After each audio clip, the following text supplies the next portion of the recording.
Honorable members, let us commit the sitting to prayer. Almighty God, who in your wisdom and goodness have appointed the office of leaders and the county assemblies for the welfare of society and the just government of the people, we beseech you to behold with your abundant favor us, your servants, who you have been pleased to call to the performance of important trust in this republic. Let your blessings descend upon us here assembled, and grant that we treat and consider all matters that shall come under deliberation in so just and faithful a manner to promote your honor and glory and to advance the peace, prosperity, and welfare of our country, and for those whose interests you have committed to our charge. Amen.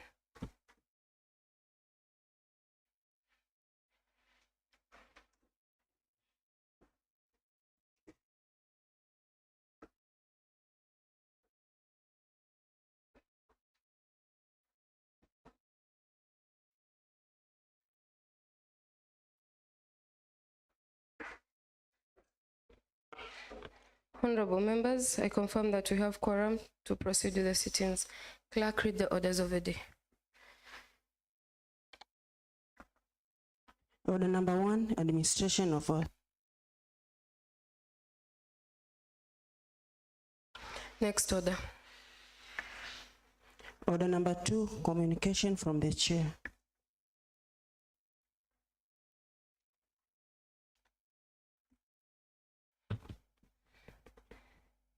Honorable members, the chair has the following communications to make. The County Assembly is in receipt of the annual report and financial statement of the Special Municipality of Mwatate for the year ending 30th June 2025. The report to be committed to the Public Accounts and Investment Committee. Number 2, the County Assembly is also in receipt of the Voi Municipality third quarter financial statement for the period ending 31st March 2025. The report to be committed to the Public Accounts and Investment Committee. Number 3, the County Assembly is in receipt of the Voi Municipality first quarter financial statement for the period ended 30th September 2024.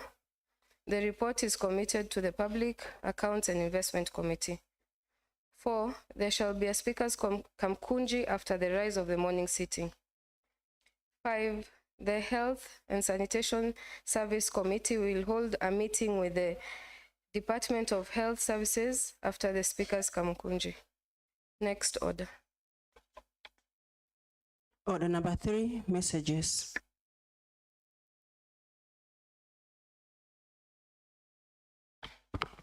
Next order. Order number 4, petitions. Next order. Order number 5, papers. Next order. Order number 6, notices of motion.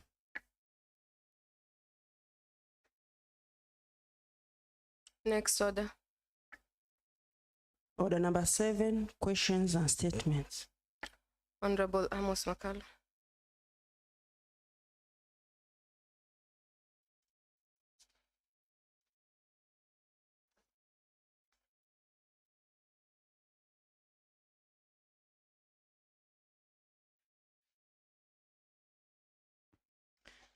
Thank you, Madam Speaker.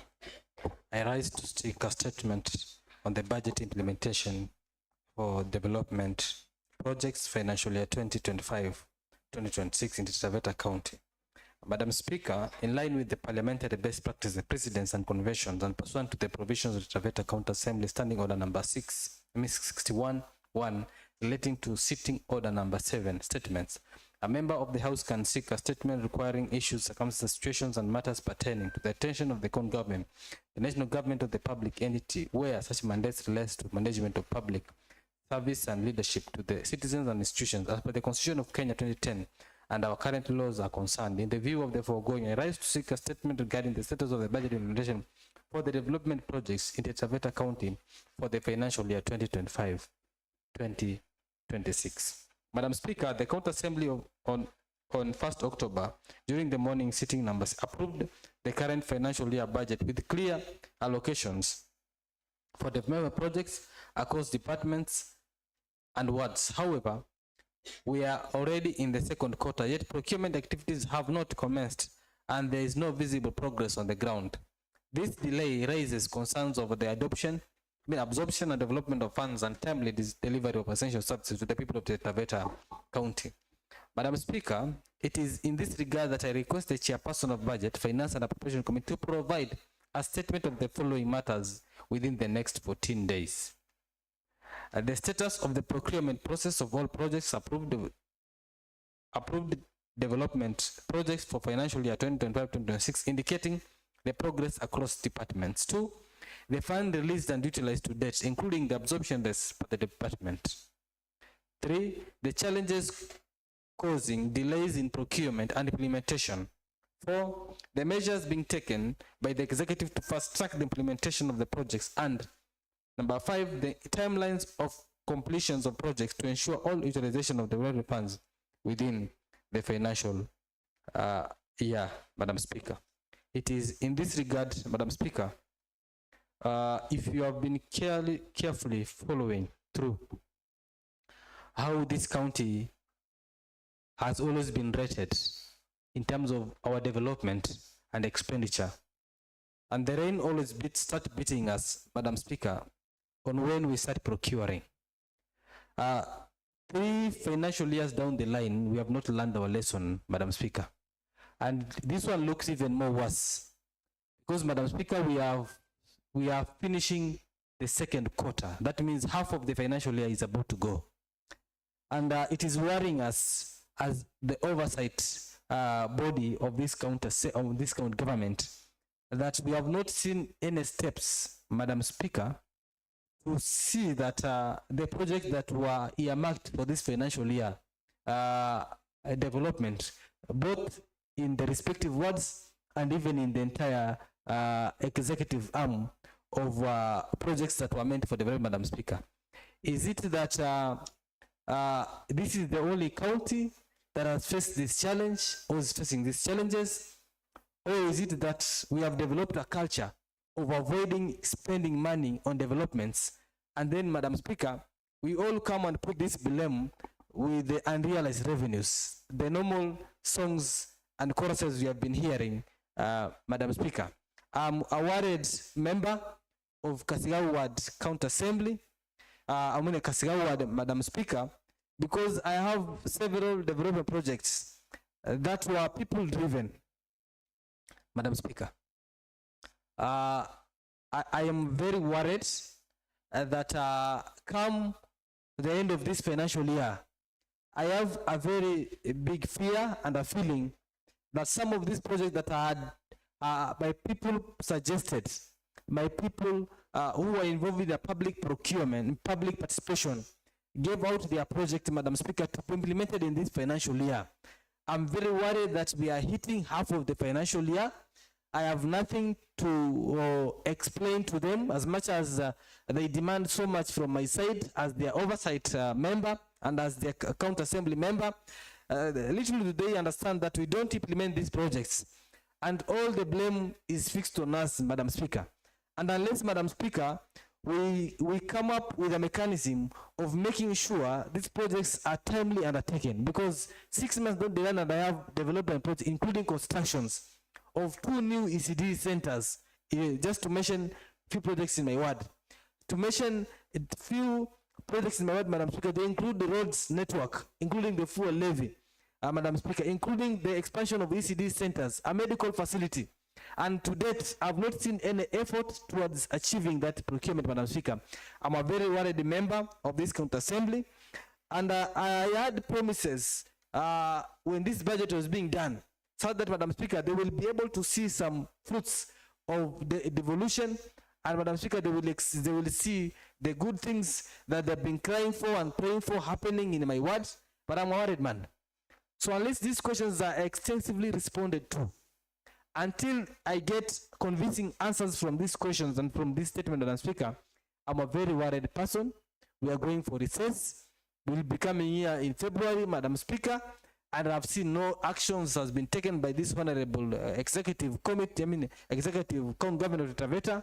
As far as these matters are concerned, I'm a very, very worried man, because my people will not be able to feel the developments that are planned for this financial year. We have plans for next financial year, Madam Speaker. If we do nothing for this financial year, I feel that we might be taken back to rebudgeting for these projects, where, Madam Speaker, I don't want to be part of that plan of rebudgeting. I request that all the projects we had requested for this financial year should be included. That's why even, Madam Speaker, when we are negotiating for the projects for this financial year, we had requested that executive should be carrying this blame. And if nothing remains unimplemented, Madam Speaker, for this financial year, should be carried over to the next financial budget. So that, Madam Speaker, we don't have projects being cancelled, projects being rebudgeted for. We have realized 80% of the budget, and we will tell, Madam Speaker, at the end of the day, that because of the addition of the on-source revenue, most of the projects will not be undertaken, Madam Speaker. I feel we are doing injustice to the people of Taita Taveta County. I feel the people of Kasigau are being subjected to meetings of public participation with unrealized projects, Madam Speaker.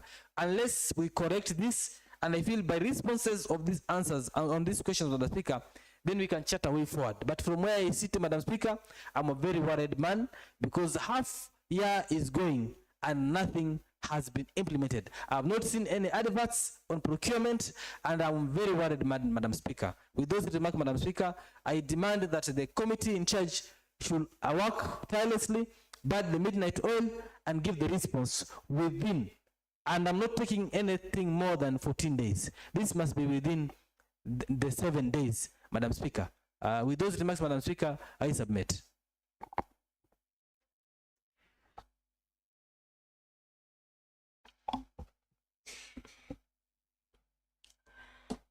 Mheshimiwa Mzuga, comment on and give a response to the statement sought.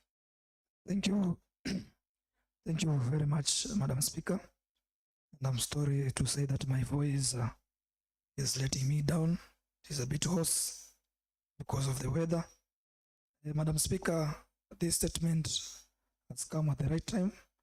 And I'd like to start by congratulating Honorable Makalo for bringing this statement in this House to put the Budget Committee to task to give very candid answers to these particular questions. Madam Speaker, before I say anything, I'd like to comment about the same statement, Madam Speaker, that I want to reiterate the same words by Honorable Makalo, that as a House, we are on the blame that most of our projects are not being implemented. And for sure, Madam Speaker, we are really frustrated by the executive, because it is only in Taita Taveta whereby the bureaucracy of the law is followed to the latter. Madam Speaker, if I give an example, when the family planning came to Taita Taveta, we embraced it to the latter, while others were holding it with a pair of gloves. For Taita Taveta, we took it serious and we followed it to the latter, to the detriment of our own people. Madam Speaker, we will not give excuses to the people of Taita Taveta that the projects have not been implemented after being budgeted just because we are following procurement procedures. So, Madam Speaker, the questions asked by Honorable Makalo through this statement are very pertinent, if not urgent, questions, which requires very detailed and very practical and pragmatic answers. Because, Madam Speaker, when you talk about 28 million per ward, we're talking about 560 million in the whole county. And Madam Speaker, we have only one department of procurement in this county. I'm wondering, how are we going to absorb 560 million in the remaining time if we don't move with speed? We need to move with speed, Madam Speaker, and the procurement department should come out clearly and tell us what are the real bottlenecks which are making them not start procuring, not start tendering, not giving projects. Madam Speaker, I was surprised because I belong to this committee of budget that the absorption rate in this county can go as low as 2%. And I'm seeing the same recurring every financial year. We can't do the same things the same way and expect different results, Madam Speaker. So I want to commend the member for Kasagao for bringing this statement here. I have heard him asking for 14 days.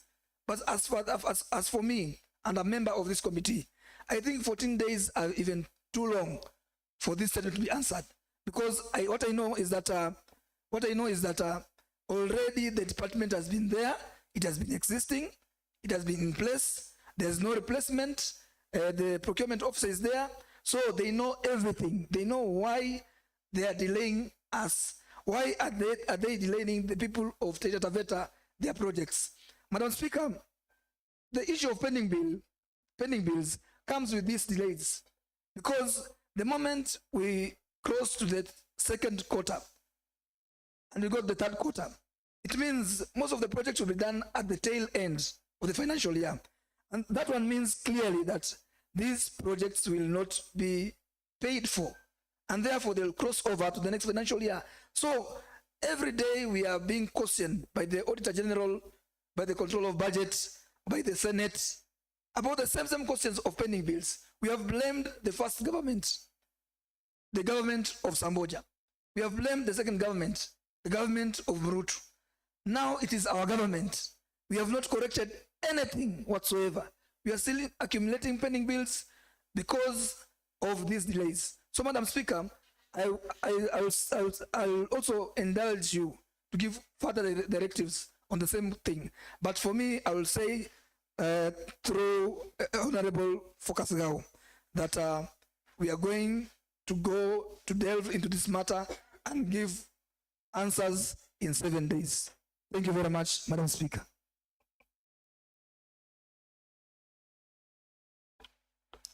Mheshimiwa Mzuga, I think you meant to say the first government of Mrutu and the second government of Samboja. Mheshimiwa Samboja and Mheshimiwa Mrutu. I take the correction, Madam Speaker.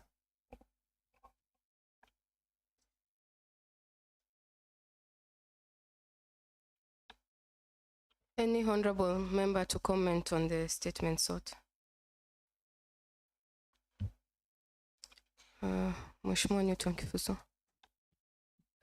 Thank you, Madam Speaker. Madam Speaker, I also rise to congratulate the honorable member for this noble statement, for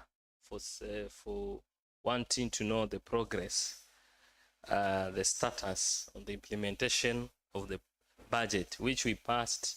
We were among the first counties that passed the budget on time.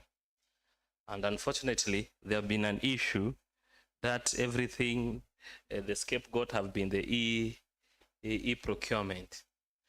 And I am wondering if it is only in Taita Taveta County, because it is applying across all stakeholders, even the NGCDFs and everything. And for example, in my constituency, projects are really, they are being implemented and they're making county we appear as if we don't exist, because all the projects in Bundani, in every ward, it is only the NGCDFs. And there are so many projects, like in my ward, there are very big flagship projects under the EGCDF. And yet myself under the county government Taita Taveta, we had also several major flagship projects under the small allocation that we had budgeted for, but we don't know when it is going to be procured. Madam Speaker, I think it is noble that these people can come and explain when, because we don't want them to give us formularities as they'll be telling us they are waiting for the system. The question should not be the system. The question should be the project. And Madam Speaker, the people I'm sympathizing with or I'm empathizing with, unlike myself, being the second member, unlike we whom we have been elected more than one term, at least the people understanding there were projects. So they are on motion, they are on progress.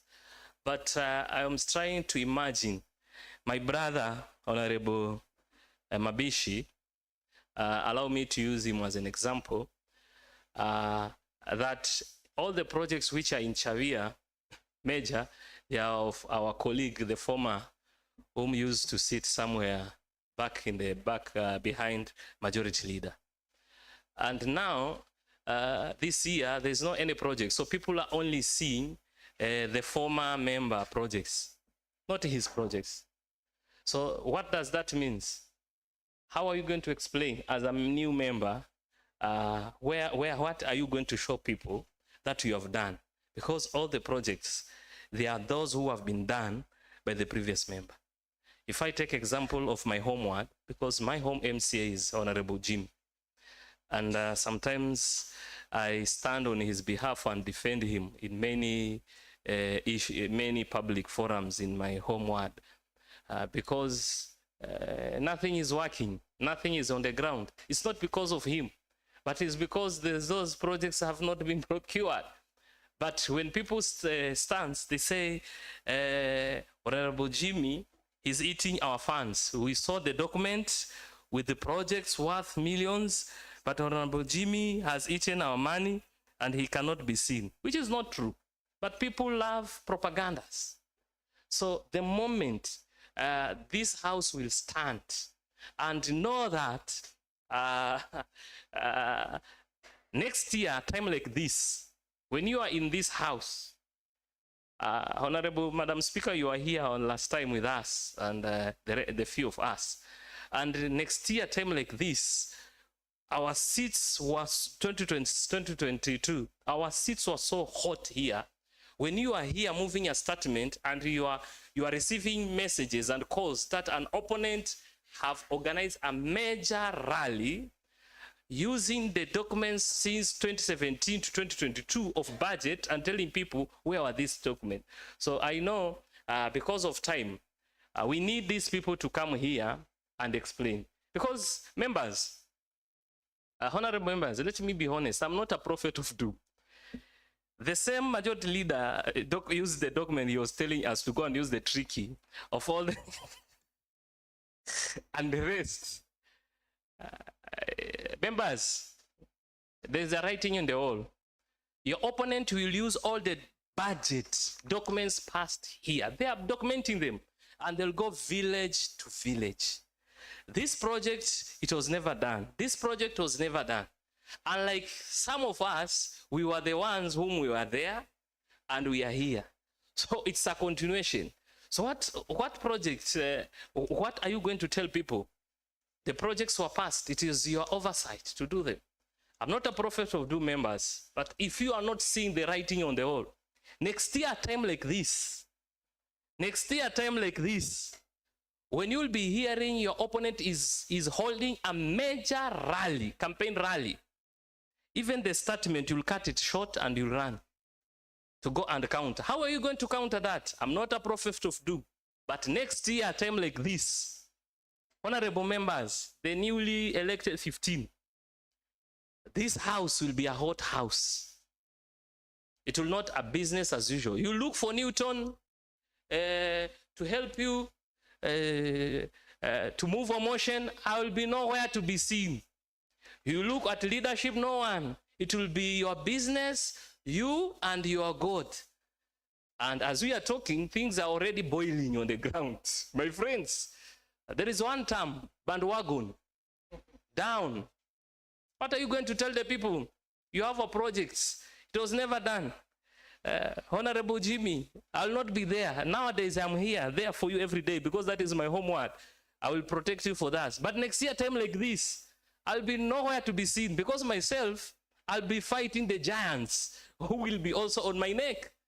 And maybe some of us, we are moving, we might be on a hotter soup than you people. So you have to start preparing for yourself. Thank you. Mheshimiwa Dorcas. Honorable Speaker, thank you very much for allowing me to add my voice on this noble agenda raised by the member for Kasigao and the deputy minority leader. Honorable Speaker, you know, I've always been asking myself so many questions because this is not my first job. I got my first job when I was 23. And now I'm almost approaching the 4th floor. It is really devastating how I will wait until the clerk finishes because I want to make heavy comments. Heavy.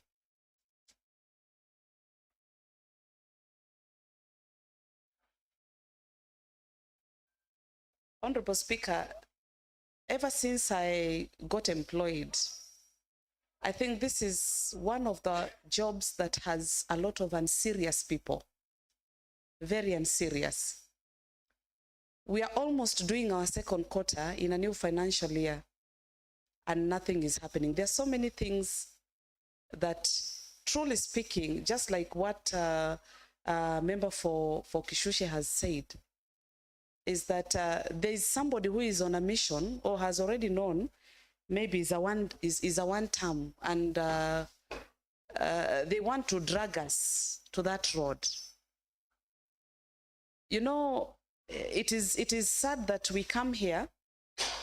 It is sad that we are paid salaries to serve our people, but unfortunately, there are people who don't know what they're supposed to do on matters leadership and governance. It is even devastating, Honorable Speaker, on the events that are happening in this county, from the exchequer to the donor funds, to everything that comes to this county. You know, everything is upside down. And indeed, the one-term movement is real. It is very real. But Honorable Speaker, there is no way I can allow somebody to pull me to that side because I'm a very serious member. And that notwithstanding, it is not about the e-procurement system that has delayed Taita Taveta County. All along, ever since I was sworn in on the 22nd of September 2022, nothing has been happening. Projects have been delayed. And the moment I heard that there is e-procurement system, I knew, oh, this is a glorious moment for the jokers of this county government, that they will use it to the core to make sure that nothing is happening. And nobody tells us where that money goes. Honorable Speaker, it is sad that when we stand on the podium, there are people who have guts to say that the national government is not trickling in money as required. But ever since Honorable Dr. William Samoei Ruto assumed office, he has been the best president in terms of supporting county governments, because Taita Taveta County cannot say that it has not received money from the national government. They cannot claim that. We have the disbursement schedule. We know how much they receive per month. And you know, Honorable Speaker, anytime I am doing my roundups in Ronge, I fear not telling them that we have received money of this amount. We know very well that the priorities are upside down. And if the project has not been implemented, I've always told them, I am just a budget planner and make sure that I pass the budget for all the projects that have been budgeted to make sure that they have been implemented. But the implementer is the governor. It is the governor who is supposed to implement these projects. If he doesn't, how else do you convince a voter to take you back to office? How else? And that notwithstanding, Madam Speaker, when we talk about the implementation of the budget, it also includes on the payment of contractors. There is no way you can do a project and you call it complete when it is not paid. There's a lot of outcry. The sad part of this thing is that even the pending bills are also adding up. Meetings are being called with the contractors, you know.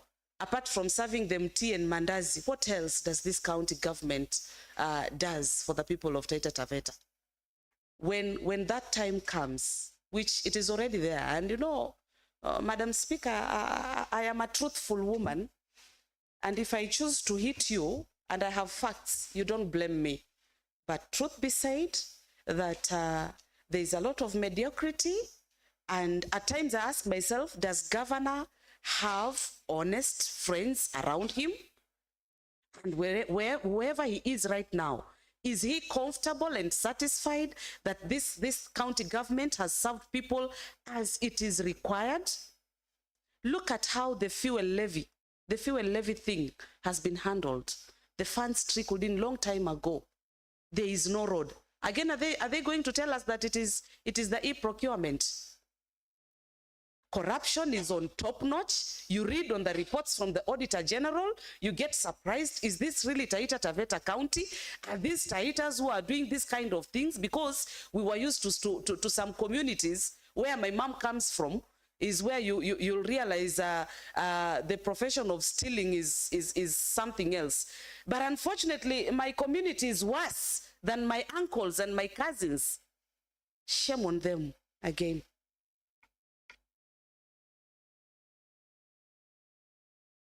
Honorable Bryson Mwambi.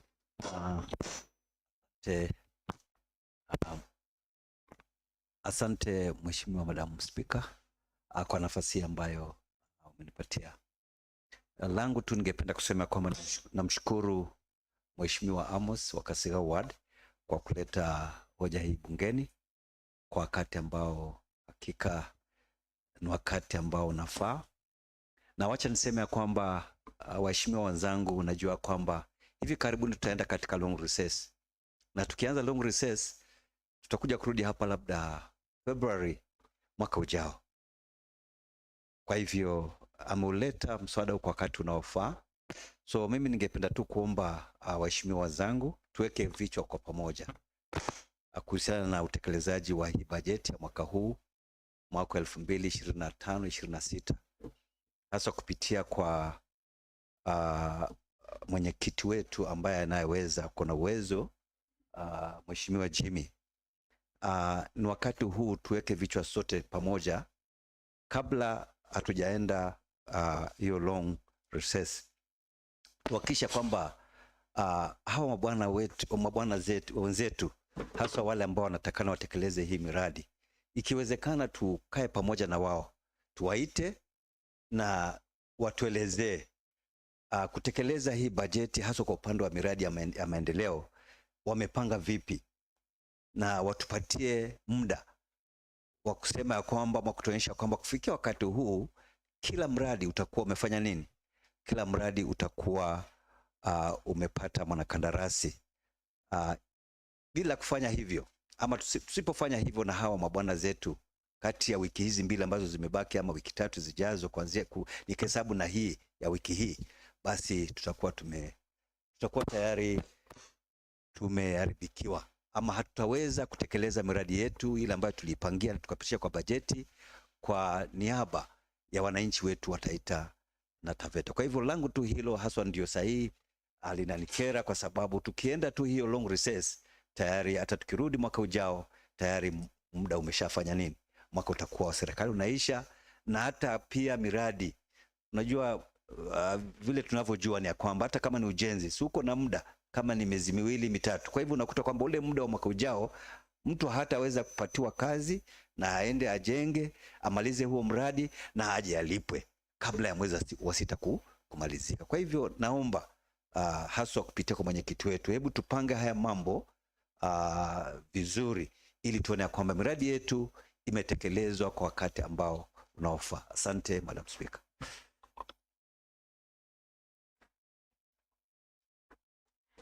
Honorable Stephen Zai. Asante sana Madam Speaker. Ningependa kuchukua fursa hii kwanza kumpongeza Mheshimiwa Amos Makalo wa Kasigau kwa kuleta huu mswada kwa wakati unaofaa. Mheshimiwa Madam Speaker, mimi naona hii ni kama ni mchezo kwa kaunti yetu ya Taita Taveta County, kama watangulizi wengine walivyosema ya kwamba sisi Taita tunapenda kuna yule aliyesema ya kwamba wakati mambo ya kupanga uzazi yalipokuja Taita, sisi wa Taita tulikumbatia na mikono yetu kabisa, ndiposa mpaka leo idadi iko chini sana. Serikali kuu iliposema mambo ya e-procurement, sisi tulishikilia kabisa. Lakini tukisikiza kwa kaunti zingine bado wanatumia mfumo wa zamani, wameanza kufanya project zao vizuri, lakini sisi Taita mpaka sahii bado tuko mahali tulipo, na sijui ni nani ambaye anazuia katika kaunti hii yetu ya Taita Taveta County mpaka project hazifanyika, na sijui kama kweli wanataka gavana arudi 2027 ama wanataka sisi wote turudi, kwa sababu mwananchi yeye anajua kabisa mheshimiwa wake ndo anastahili kutekeleza kazi kwa ward, na sisi kama waheshimiwa tunajua kabisa kazi zetu ni gani, lakini mwananchi yeye hajui. Anajua wewe mheshimiwa wangu ndo unastahili usukume barabara ilimwe, madarasa yajengwe, hospitali kuwe na madawa na mambo kama hayo. Hii imekuwa ni nduru kila kona, kila mahali. Kwa nini hakuna mradi hata mmoja unatekelezwa kwa hii county? Na kama ni bajeti tulipitisha kitambo na tukakubaliana ya kwamba kuanzia mwezi wa 10 wa 11 tayari contractors waweze kuingia kwa sites na waweze kufanya kazi, lakini mpaka saizi hakuna hata supplier amesupply chochote kile katika wards zetu. Kwa hivyo Madam Speaker, tunakuomba kwa unyenyekevu uweze kutoa mwelekeo mwafaka kabla hatujaenda recess, hata ikiwezekana kama ni kesho hao watu wakuje hapa bungeni tuweze kujua mbivu na mbichi, na kama wameshindwa na kazi kabla sisi hatujapelekwa nyumbani. Sisi ni wanasiasa, tunajua vile tutacheza kwa ground zetu, lakini tuanze na wao. Kama ni nyumbani waende wa kwanza, na sisi tutajua vile tutacheza kwa ground, vile tutaongea na wananchi wetu, kwa sababu sitakubali mimi mtu aniharibie ground yangu na ameshindwa kufanya kazi yake. Madam Speaker, mimi naomba wenzangu, waheshimiwa wenzetu, tushikane, tuweke vichwa kwa pamoja na tuone ni vipi tutaweza kusaidia wananchi wetu, maana tulichaguliwa tuweze kuwasaidia, tuweze kuwasaidia katika ward zetu, lakini vile tunaona ni kama wenzetu hawako tayari tusaidie watu wetu katika grounds. Na kama vile mheshimiwa Kifusu amesema ya kwamba wakati tuko hapa wenzetu wale wengine wako kule mashinani na kutembea na bajeti ya miaka 3 na kueleza wananchi, angalia hii bajeti, huyu alipata hii akapata hii, ni nini imefanywa mtaani. Huo ni ukweli kabisa, ni ukweli mchungu, lakini tutameza. Lakini sisi kama wanasiasa pia tusichoke, tukienda kwa ground tueleze wananchi ukweli, wajue ya kwamba sisi tulipitisha bajeti na tukaweka projects zetu lakini hazijafanyika, na tuweze kueleza ukweli uko wapi, kwa sababu imefikia mahali ni kama sisi tunaimba wimbo, tukifika pale tunaimba wimbo wa gavana, tunaimba wimbo wa executive, lakini ukweli wa mambo MCA na governor na executive ni watu wawili tofauti. Kazi yetu sisi kama MCAs ni kuhakikisha tumetunga sheria nzuri za kusaidia wananchi wetu, ni kuhakikisha ile miradi ambayo tumeweka iweze kufanyika na tuweze kusukuma executive waweze kufanya.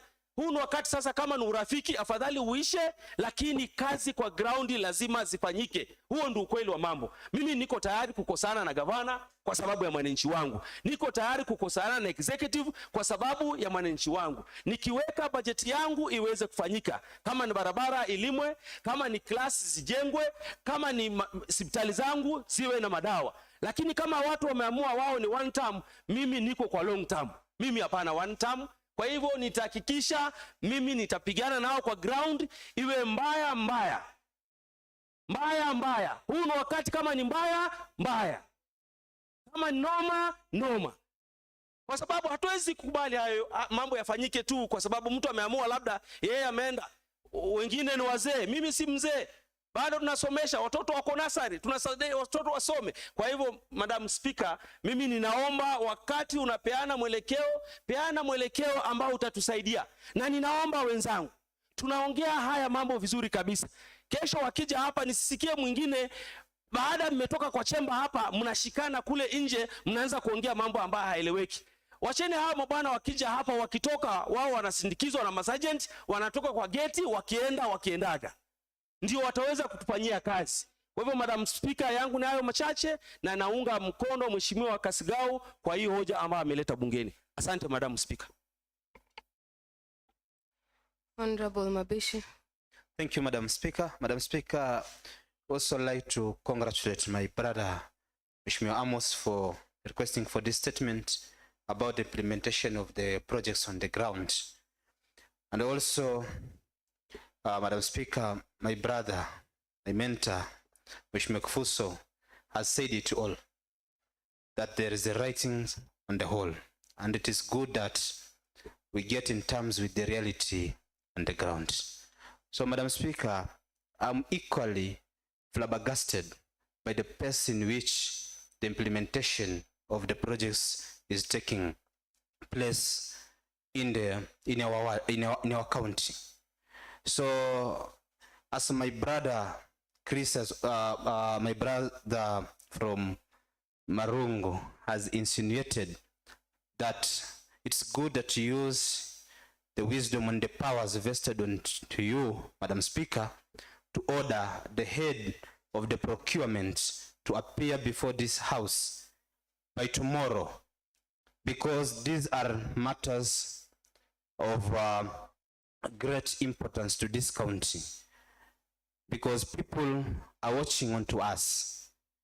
As long as say that we are two equally arms of the county government, but we also have a duty to play to help the other arm of the county government to implement what they're supposed to implement. And that is the checking and the balances of the powers that are vested onto us by the Constitution of Kenya. So it's good that he appears here tomorrow with the team so that he can tell the people of this great county of Taita Taveta what is hindering the implementations of the projects which are well stipulated in the budget that we passed here sometimes back. Also being aware, Madam Speaker, that sometimes back we passed a motion that, and that motion we mandated or we requested the executive to make sure that before at the end of November, that all the projects which are listed for procurement are being procured before November. But up to date, nothing has happened on the ground and the people are watching us. Madam Speaker, Mheshimiwa Kufuso used my example, but I want to tell my brother, I know he's my brother, and that's why I used my example about Xavier and my predecessor can be moving around using the budgets. Things are moving well in Xavier, and I'm not worried about any opponent that might do the same or whatever you wish to do. But we must remain steady to serve the people who elected us. We will be harshly judged by the people of Taita Taveta, not the governor and the executive, but also us, because we have the power and responsibility to make the other arm of the government to work. So if it fails to work, we have also failed in our duty and will be judged equally by the people of this great county of Taita Taveta. Thank you, Madam Speaker. Honorable Jimmy Momedi.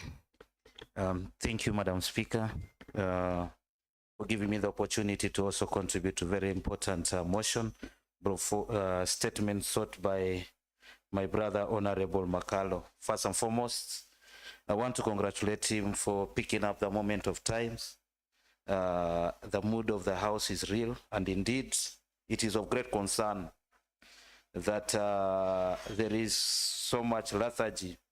My brother, Honorable Mabishi, said is flabbergasted by the slow pace in which the executive is moving, but equally we are astounded by the lethargic nature in which the executive is choosing to operate. Madam Speaker, by end of September, it's required as per the budget cycle that a document called procurement plan is produced by the executive. This is within the requirement, the processes towards implementation of the budget. So as at this particular point in time, the executive has a procurement schedule, and that procurement schedule need to be implemented. So there shouldn't be no reason as to why procurement is not being seen to be done as at this particular point in time, 2 months later. Madam Speaker, I concur with the rest of the members of the House that it is important for the members of the executive discharged with the responsibility of handling this aspect. That is the director procurement, director budget, or CCO budget, CCM finance as the overall head of the department, to be invited to the House and share the status exactly as to where they are at this particular point in time. Madam Speaker, it's equally important for all of us to appreciate the fact that the role of the county assembly and the legislatures, much as we are part of the county government, is limited only to 3 aspects, and that is oversight, representation, and legislation. And in this, we can only oversight what the executive has carried out. We cannot start implementing. There is no way the legislator, part of the county government, can get involved in procurement and executing the budgets, apart from oversighting what has been executed by the executive. And this information should be made clear. There is no way, because MCAs do not come across any source of funding. We can only pass the paperwork, approve the paperwork, enabling the executive. And once you've done the bill, the finance bill, and the Finance Act is done, then it is upon the executive to execute, not again the House. And the House role is limited only to oversighting. Now, at this particular point is when I appreciate the fact that this statement is quite in order, and this statement should not be time-bound, but this statement should be acted on immediately. I will also stand and say, as the budget chair, I'm equally disappointed in the processes. From the budget committee, we have since requested for information on the procurement, which had not come due and not come forth to the department yet. We were to make a second request for the same information, and that was to include the procurement schedule and the implementation of the procurement schedule. Now that this statement is before the House, properly placed before this House, I also concur with the rest of the members that, Madam Speaker, if you can rule that the department appears tomorrow before close of day, so that we may be able to get both answers for the committee and for the House at the same time. But we do not have much more time to waste, and ours is not necessarily a sermon but an update on the same, because soon by December we'll be going on recess, and then first half of the year is done. It is expected also the budget be consumed 50% of it by end of first year. That is the expectation by law, by the PFM Act. So at this particular point, the executive also have answers as to how much of the budget they have consumed vis-a-vis the 50%. So depending on how far they are with 50% consumption of the budget, then it gives us an indication of the commitment that is on the other side of the executive. I also refuse categorically by the Constitution of Kenya that the executive and the assembly are not one. We have separation of power which totally declares who is who. We are the assembly, we are not the implementers of the budget. We can only approve the budget as developed by the same executive. We approve it on behalf of the people of Taita Taveta.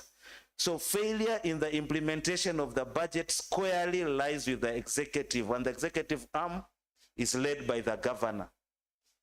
And this one is also part of the civic administration that needs to be undertaken.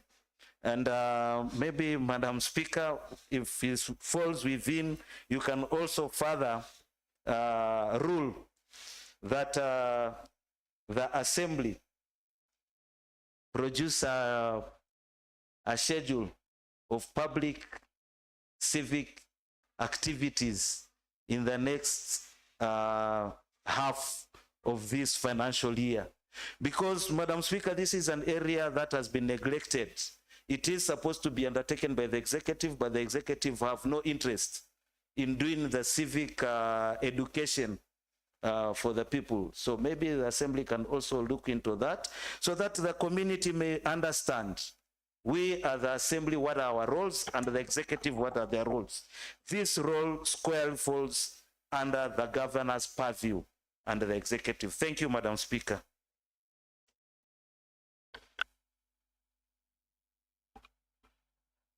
Statement seeker, is the response sufficient? Thank you, Madam Speaker. First and foremost, I want to appreciate the honorable members for them joining. I'm equally flabbergasted that even the committee, the chair of budget, has been seeking for these answers, but they're not coming forth.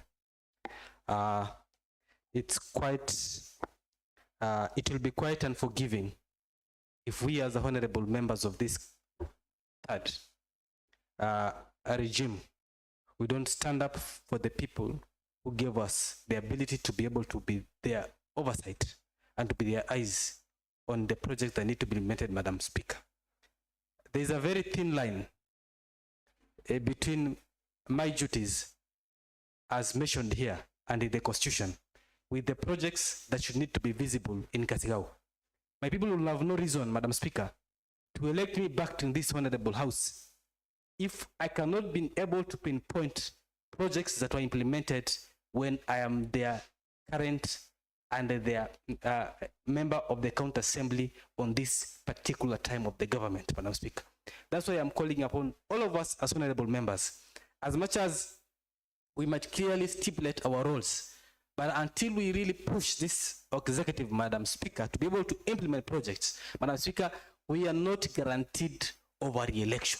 I am personally also saying my people will have no reasons to elect me back to this honorable house if I cannot be able to point projects done, Madam Speaker. It is quite disheartening that, Madam Speaker, projects that even don't need procurement, Madam Speaker, we don't have to procure everything. Madam Speaker, some projects are recurrent in nature. Can this executive tell us, since we passed the budget, it's the 5th month today, we are headed to the first of finishing the half, Madam Speaker, what other projects that don't need procurement, Madam Speaker, have been implemented in the current budget, Madam Speaker? It's quite unfortunate. It's quite, Madam Speaker, the grounds, our grounds are very hot.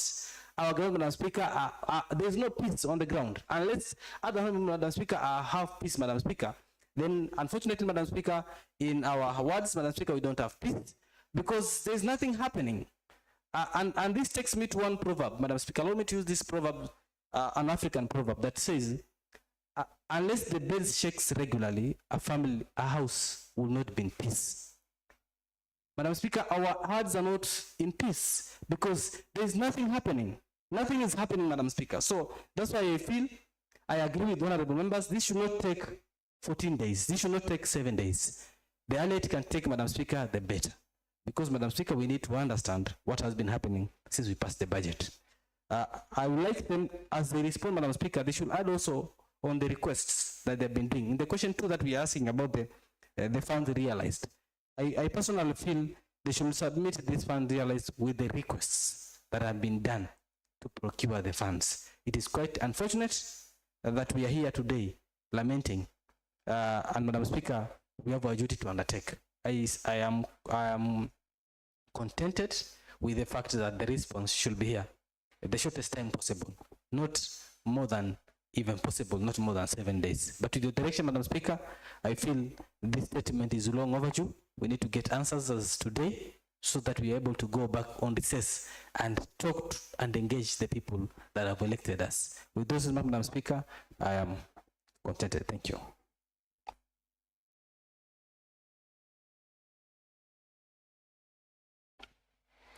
Honorable members, I so direct that the Department of Finance and Economic Planning appear in this House on Wednesday, 12th November 2025 at 10 a.m. to answer to the statement sought by Honorable Amos Makalo with facts from the questions asked. Thank you. Next order. Order number 8, motions and bills.